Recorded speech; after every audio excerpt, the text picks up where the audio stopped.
দিনটা ছিল মঙ্গলবার, আর আমার দাদা বলেছিল আমাদেরকে নিয়ে বহরমপুর মেলা নিয়ে যাবে। তো কথা মতন আমরা বেরিয়েও পড়েছিলাম। তারপরে পরের দিন আমার মৃত্যুবার্ষিকী থাকায় দাদা একটা ফুলের মালা নিয়ে নিল, সেখান থেকে চলে এলাম বহরমপুর মেলাতে।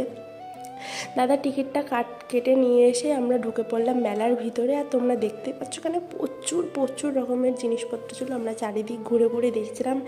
এদিকে ব্যাগের দোকান ছিল, এদিকে কানের দোকান ছিল, সব কিছু দেখতে খুব সুন্দর লাগছিল লাইটের মধ্যে। আর ওরা সামনে একা একা দুজনে যাচ্ছিলো, আর আমি পিছনে একা একা সব কিছু দেখতে দেখতে দেখতে দেখতে যাচ্ছিলাম।